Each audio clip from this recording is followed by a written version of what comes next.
coup de tonnerre chez Airbus. Le président de l'avionneur européen annonce dans une lettre adressée aux salariés une vague de licenciements. La reprise du trafic aérien pendant l'été n'a pas été à la hauteur des attentes du secteur aéronautique. Nous devons donc nous préparer à une crise probablement plus profonde. Je veux être transparent avec vous ici. Il me semble peu probable que les départs volontaires suffiront. Avant l'été, Airbus avait déjà annoncé 15 000 suppressions de postes, mais seulement des départs volontaires, non remplacés. À ce moment-là, la direction n'évoque pas de licenciement sec. Mais avec cette annonce, la donne vient de changer. Chez les salariés, c'est l'incompréhension. Quand on voit le carnet de commandes d'Airbus, on se croyait vraiment en sécurité et on s'aperçoit que le secteur est plus fragile que ce qu'on pensait. Oui. Quand Airbus va mal, tous les sous-traitants vont mal et c'est vraiment la catastrophe pour Toulouse. C'est vraiment une catastrophe. Pour les syndicats, même indignation. La ligne rouge vient d'être franchie. Airbus, 7600 avions en commande.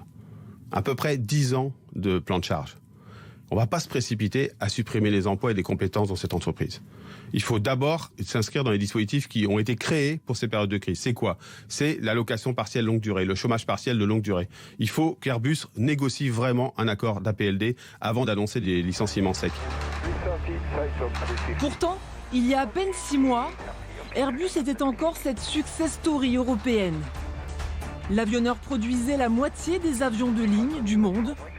Airbus, c'était un avion qui décolle ou atterrit sur la planète toutes les 2 secondes.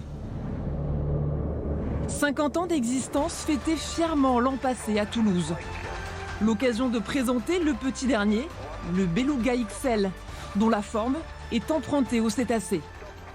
Pendant ce temps, Boeing, le rival, s'empêtrait dans le scandale du 737 MAX.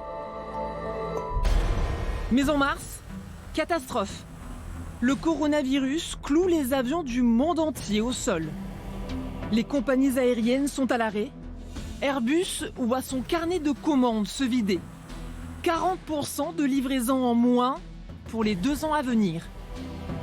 Et les projections ne sont guère réjouissantes. Il faudra attendre au moins 2024 pour retrouver peut-être un niveau de trafic aérien comparable à celui d'avant la crise sanitaire. Mais le monde d'après pourrait être cruel pour l'industrie aéronautique. Limitation des aéroports, réduction des vols intérieurs ou écotaxes. En France comme ailleurs, l'avion est devenu une cible, un symbole du monde d'avant.